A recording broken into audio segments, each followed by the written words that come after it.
2 सितंबर 2022 प्रातः मुरली। ओम शांति। बाप दादा मधुबन।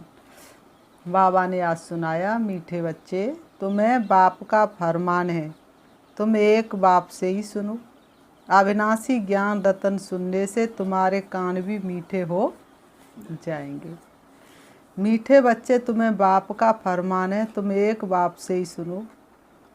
अविनाशी ज्ञान रत्न सुनने से तुम्हारे कान भी मीठे हो जाएंगे।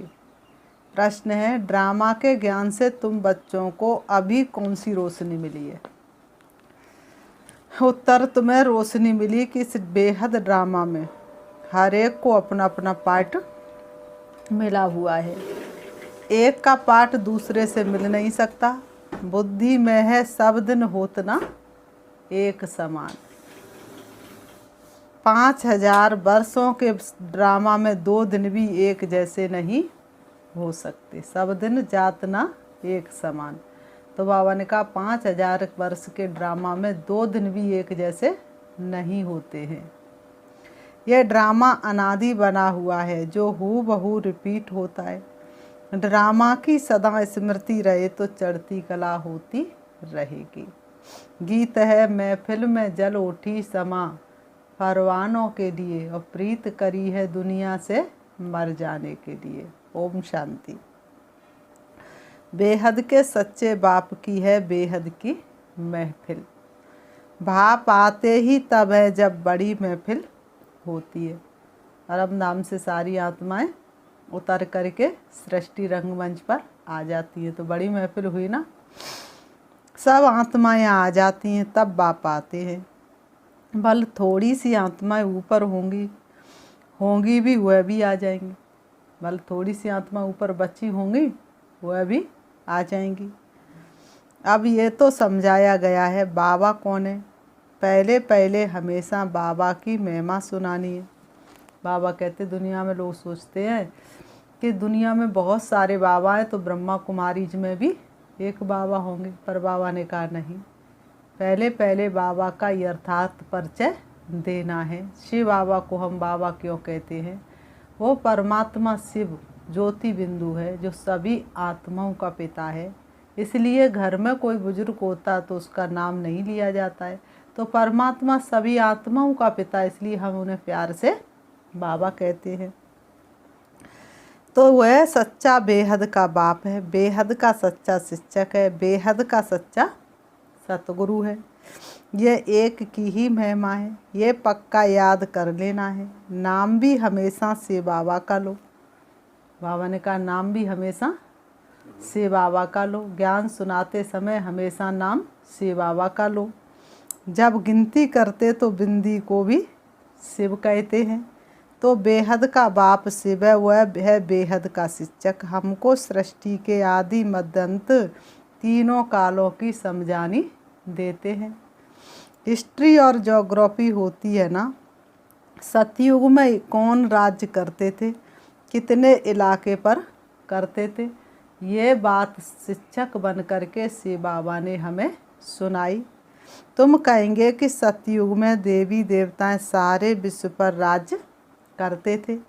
दिखलाया जाता है ना कौन कौन कहाँ कहाँ राज्य करते थे। जैसे बड़ौदा वाले बड़ौदा पर राज्य करेंगे। यहाँ तो टुकड़े टुकड़े हैं, वहाँ ऐसे नहीं है।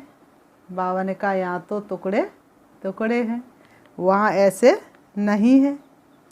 वहाँ है सारे विश्व के मालिक, और कोई धर्म होता ही नहीं।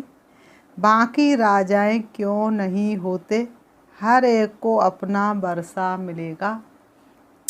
पहली पहली मुख्य बात है, ऊंचे ते ऊंचा से बाबा, जो सच्चा बेहद का बाप बेहद की शिक्षा देने वाला है। जो सच्चा बेहद का बाप है और जो सच्ची सच्ची बेहद की शिक्षा देने वाला है। जो सृष्टि के आद मध्य अंत की नॉलेज समझाकर त्रिकालदर्शी बनाते हैं। दुनिया में त्रिकालदर्शी कोई मनुष्य नहीं जो रचता रचना के आद मध्य अंत को जानता हो। वह बेहद का सतगुरु है। सबको साथ ले जाने वाला फंडा भी है। भक्ति मार्ग में लोग गुरु क्यों करते हैं? सदगति के लिए। पर देहधारी मनुष्य और गुरु कोई सदगति कर नहीं सकते। तो सच्चा सतगुरु से बाबा सारी दुनिया के मनुष्यों की सदगति कर देते और एक को भी छोड़ करके नहीं जाते, सबको साथ ले करके जाते हैं। वह सब है जिस्मानी पंडे, ये है रूहानी। गीत में भी सुना, चारों धाम का जन्म जन्मांतर चक्र लगाया। चारों तरफ लगाए फेरे, फिर भी हरदम दूर रहे भगवान से। तीर्थ कोई कहाँ चारों तरफ है ना। चारों तरफ के चक्र लगाए, फिर भी भक्त लोग भगवान से मिल ना सके। भगवान आते ही इस समय है, उनको पतित पावन कहा जाता है। कलयुग को सतयुग बनाने हमारा बाबा भारत में आते हैं। भारतवासियों को फिर से हीरे जैसा स्वर्ग का मालिक बनाते हैं। ऐसे बाप को न जानने के कारण साधु संत आदि परमात्मा को सर्वव्यापी कह देते हैं। तुम बच्चे कहते हो बाप ने ब्रह्मा के मुख द्वारा हमको अपना बनाया है। हम ईश्वर के कुटुंब के ठहरे ना। तुम हो शिव वंशी, फिर बनते हो ब्रह्मा कुमार कुमारी। इनको कहा जाता है अविनाशी संतान। आत्मा भी अविनाशी, बाप भी अविनाशी। आत्मा एक शरीर छोड़ दूसरा लेती है, फिर रोने की क्या ज़रूरत है। पर वस्त्रों से इतना मोह हो जाता है। देवी देवता जो सतो प्रधान थे, वही सतो रजो तमो में आए हैं। विकारों की खाद पड़ने से फिर तमो प्रधान बन जाते हैं। खाद पड़ती है आत्मा में। ऐसे नहीं कि आत्मा निर्लेप है। आत्मा ही पुण्य आत्मा और आत्मा ही पाप आत्मा बनती है। शरीर पुण्य और पाप नहीं बनता। बोलो, हम जो आपको सुनाते वही सुनो, हमको और किसका सुनना नहीं है। तुम संग खेलूं, तुम संग खाऊं, तुम ही से रास रचाऊं। बाप का फरमान है, तुम किसी का नहीं सुनो। द्वापर युग से इतना सुना, सुनते सुनते कान कड़ुए हो गए और सीढ़ी नीचे उतरते ही आए। तुम जो बोलेंगे शास्त्रों की ही बात बोलेंगे। वह तो जन्म जन्मांतर हम सुनते ही आए, धक्के खाते ही आए। बेहद का बाप तो एक ही है। हम ऐसे बाप की ही सुनेंगे, बात तुम्हारी सुनेंगे। हम ऐसे बाप की सुनेंगे, बात तुम्हारी सुनेंगे। किसकी सुनेंगे? हम आपको सुनाने वाले हैं, ना कि सुनने वाले। क्योंकि आजकल मनुष्यों को सुनने की तो कोई गुंजाइश ही नहीं। अपना ज्ञान पहले इतना लंबा चौड़ा सुनाना शुरू कर देंगे, क्योंकि भरे पड़े हैं।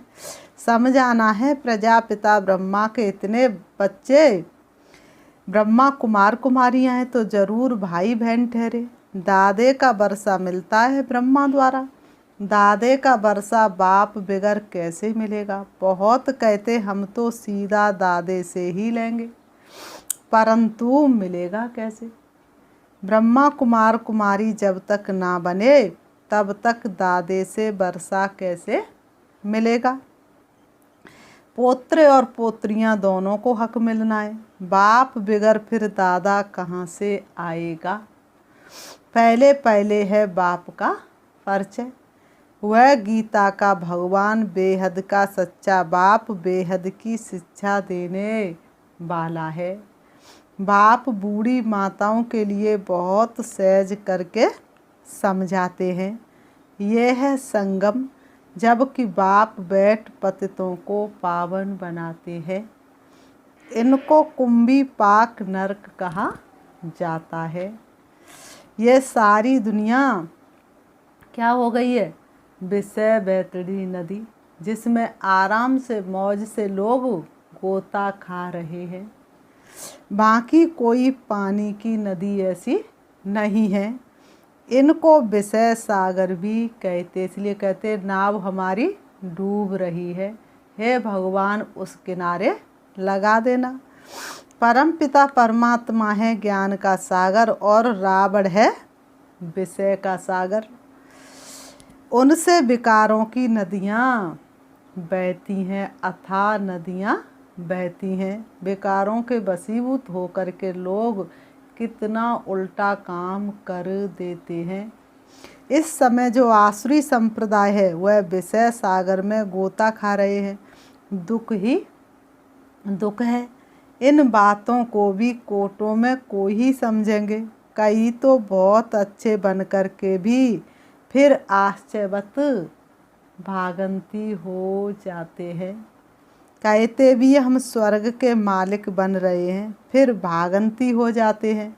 युद्ध के मैदान में कोई सबकी जीत नहीं होती है। दोनों तरफ से कोई मरेंगे कोई जीतेंगे। हाँ, पहलवान होंगे तो जास्ती को मारेंगे। कमज़ोर जो होते हैं वह जास्ती मरते हैं। यहाँ भी जो कमज़ोर हैं वह झट मर पड़ते हैं। यहाँ तुम्हारी है ही रावण से लड़ाई, काम से हराया तो बहुत बड़ी चोट लग जाती है। बाबा ने कहा बॉक्सिंग होती है ना, कोई तो बेहोश हो जाते फिर आवाज़ करते, कोई फिर खड़े हो जाते। यहाँ भी काम की चोट खाई तो बड़ा ज़ोर से धक्का आ जाता है। काला मुँह हो गया। क्रोध पर इतना नहीं कहेंगे जितना काम पर कहेंगे। ये है बहुत बड़ा दुश्मन, बहुत दुख देने वाला है।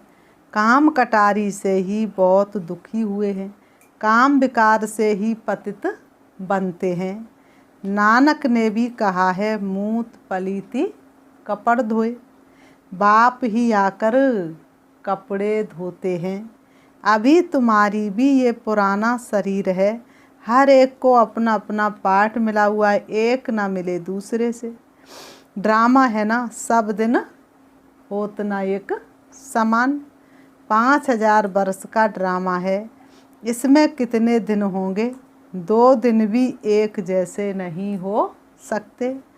ये फिर 5000 वर्ष बाद हूबहू रिपीट होता है। ये अनादि ड्रामा है, सेकंड बाई सेकंड पार्ट बजता जाता है, फिर रिपीट होता है। कहाँ सतयुग और कहाँ कलयुग। वहाँ क्या होता है, यहाँ क्या होता है। मैंने कहा सतयुग में क्या होता है और देखो कलयुग में क्या होता है, क्या नहीं होता है।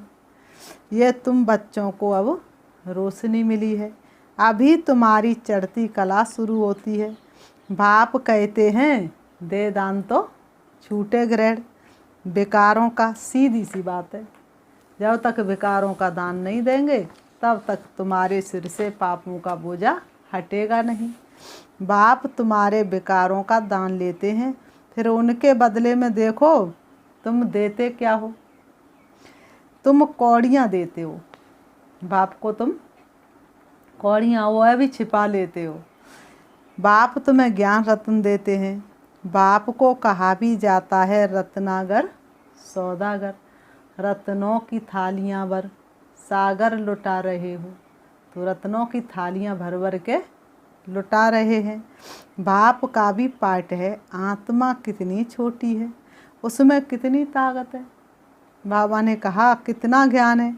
यह ज्ञान देने की भी ड्रामा में नूद है अविनाशी। फिर कल्प बाद यही ज्ञान देंगे, 5000 वर्ष बाद फिर आकर के मिल जाएंगे। यह ड्रामा कब विनाश होने वाला नहीं है। बंडर है ना, आत्मा में 84 जन्मों का पार्ट भरा हुआ है। इतनी छोटी बिंदी में कितना बड़ा पार्ट भरा हुआ है। ये बड़ी गुहा बातें हैं। तो पहले पहले बाप का परिचय देना है। वह रूप भी है, बसंत भी है।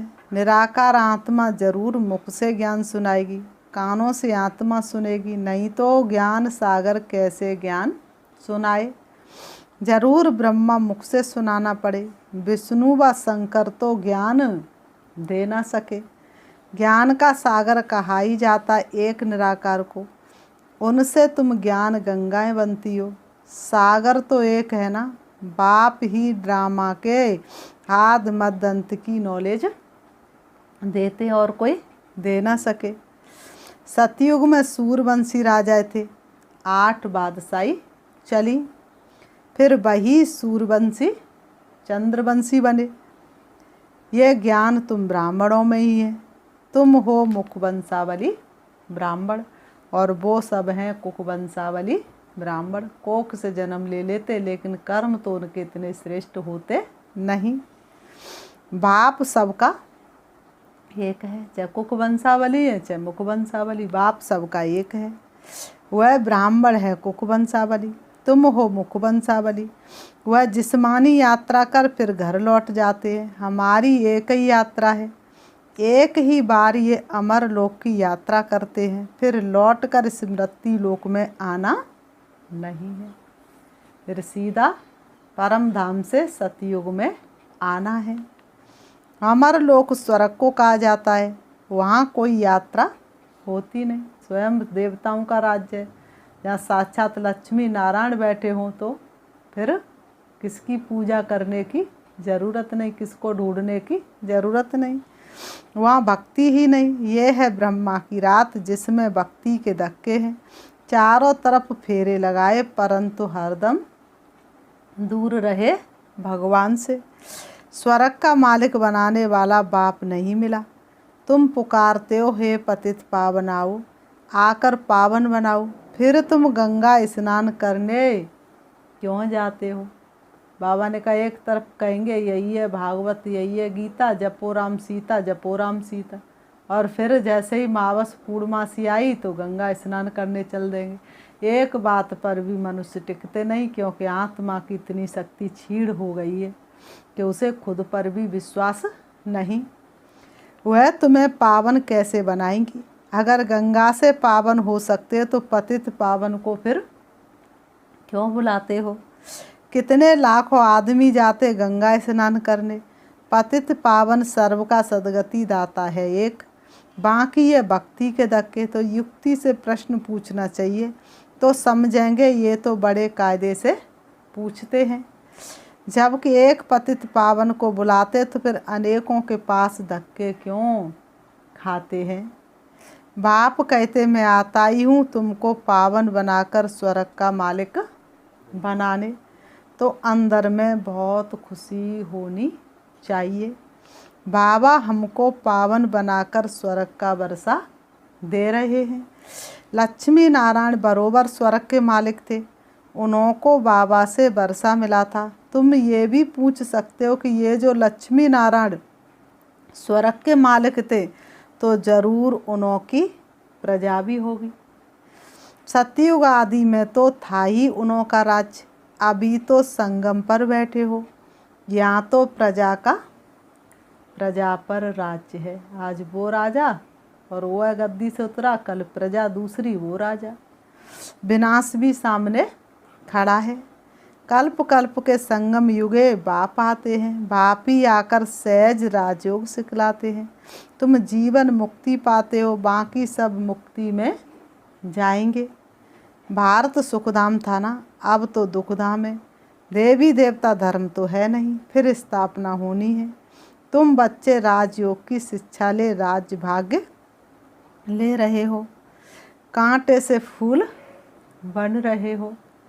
यहाँ तो सब कांटे ही कांटे हैं। एक दो को कांटा लगाते अर्थात काम कटारी चलाते रहते हैं। अब बाबा फूल बनाते तो कांटा लगाना छोड़ देना चाहिए। हिम्मत रखनी है, हिम्मत वाले भी खड़े हो जाते हैं। बाबा देखते हैं इनकी हिम्मत अच्छी है, कभी गिरेंगे नहीं। तो बाबा ने कहा, बाबा देखते इनकी हिम्मत अच्छी है, ये कभी गिरेंगे नहीं। तो बाबा ऐसे हिम्मत वालों को शरण भी दे देते हैं, और रोज़ डेली गिरे और खड़े हों तो ऐसे को शरण फिर कैसे दें। परंतु ऐसे नहीं कि फिर पति व बच्चे आदि आकर याद पड़े। शुरू में भट्टी थी, भट्टी में भी सब ईंटें तो पकती नहीं, भट्टी में भी सारी ईंटें तो पकती नहीं है, कच्ची रह जाती दोबारा पका लेते हैं, लेकिन जो टूट जाती हैं तो उन्हें तो पका नहीं सकते, उनको तो फिर फेंकना ही पड़ेगा।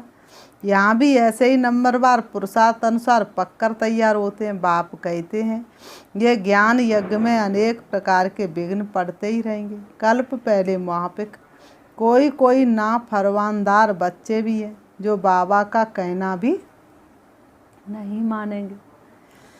बाबा ने कहा रूठ पड़ेंगे, ज़्यादा समझाओ तो रूठ पड़ेंगे, बाबा का कहना नहीं मानेंगे। गोया अपनी तकदीर से रूठते हैं। ज्ञान छोड़ा, बाबा का घर छोड़ा तो क्या हुआ, किससे रूठे, अपनी तकदीर से रूठे। फिर ऊंच तकदीर बनती ही नहीं है। देह अभिमान के कारण अपनी मत पर चलने लग पड़ते हैं। कदम कदम श्रीमत पर चलना चाहिए। श्रीमत देते ब्रह्मा द्वारा, ऐसे थोड़े ही कि प्रेरणा द्वारा किसको मत देंगे। अगर ऐसे होता तो फिर इनमें आकर इतने बच्चे पैदा करने की दरकार ही क्या। अच्छे अच्छे पुराने बच्चे समझते हम तो शिव बाबा से सीधा ही लेंगे।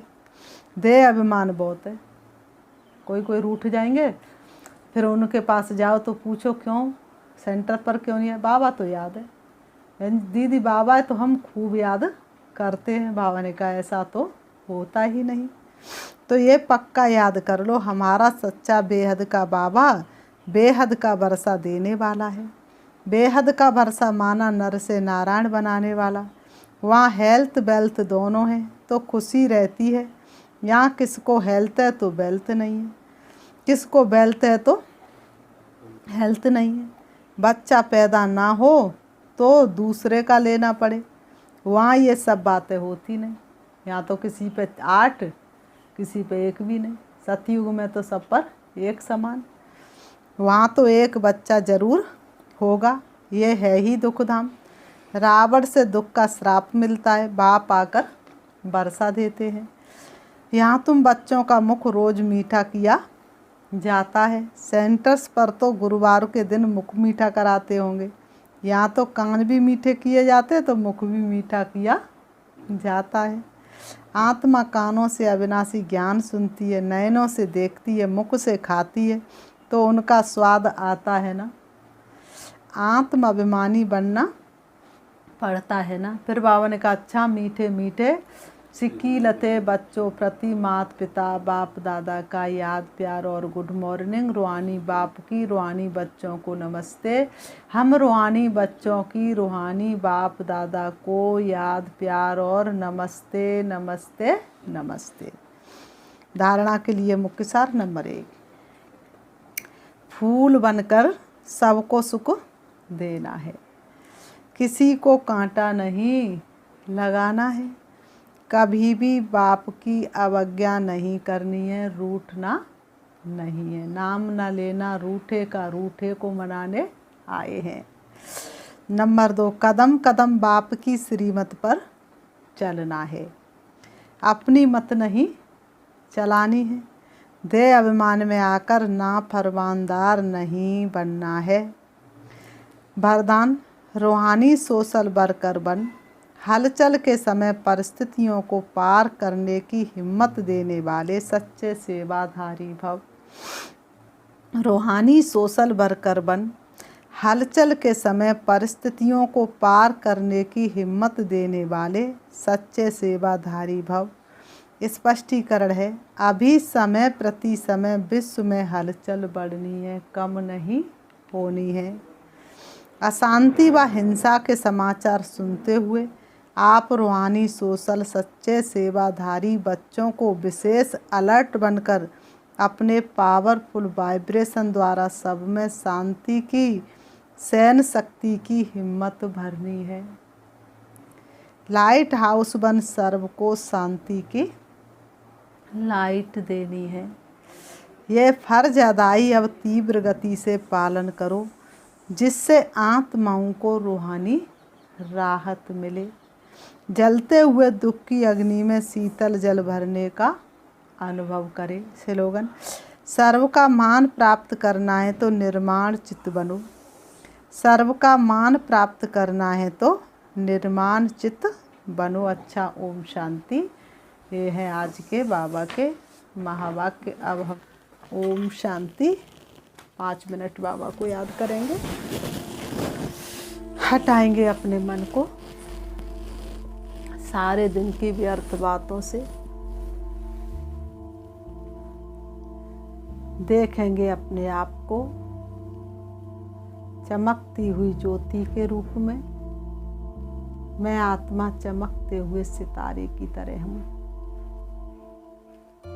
मेरी शक्तियाँ चारों तरफ फैली हुई हैं। मैं अति सूक्ष्म हूँ। प्यारे पिता की संतान हूँ। मेरे पिता परमात्मा ज्योति बिंदु से परम धाम के रहने वाले हैं। मुझ आत्मा का भी घर परम धाम शांति धाम है, जहाँ की मैं आत्मा रहने वाली थी।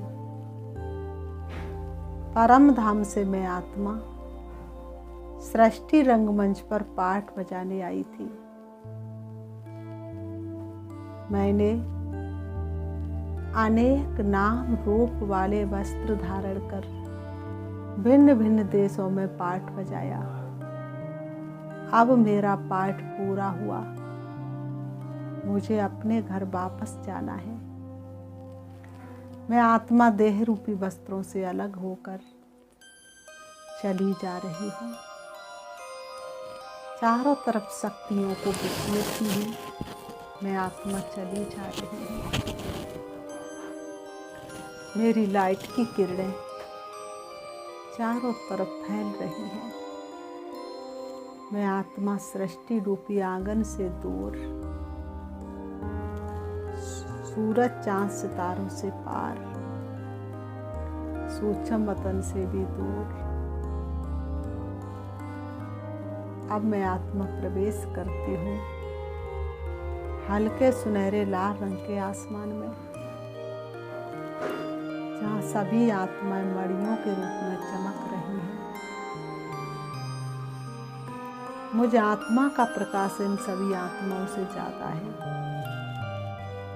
मेरे प्रकाश से सभी आत्माएं प्रकाशित हो रही हैं। अब मैं उससे भी ऊपर देख रही हूँ अपने पिता परमात्मा ज्योति बिंदु शिव को, जिनकी शक्तियाँ चारों तरफ बिखरी हुई हैं। ये कैसा अनोखा अनुभव है। मुझे अद्भुत अनुभूतियाँ हो रही हैं।